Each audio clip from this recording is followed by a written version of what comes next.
ఇప్పటి వరకు విష్ణుమూర్తి ఉగ్రతత్వాన్ని పొందనటువంటి వాడు అపారమైనటువంటి కోపంతో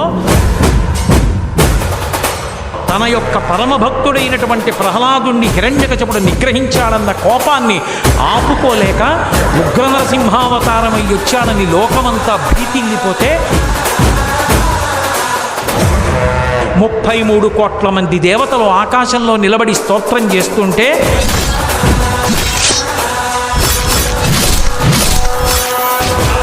దేవతలు విడిచిపెట్టకుండా సంహరించమంటే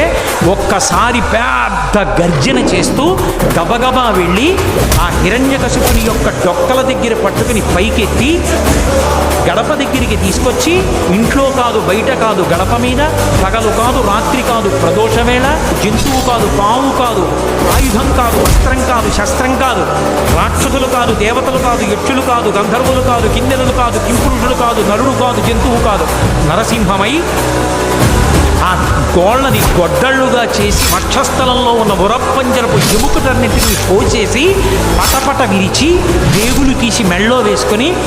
గిరగిరి తిప్పి డొల్లబడినటువంటి హిరణ్యకశిపుడి శరీరాన్ని విసిరేసి భయంకరాకృతితో నడుస్తుంటే బ్రహ్మాది దేవతలందరూ స్తోత్రం చేశారు.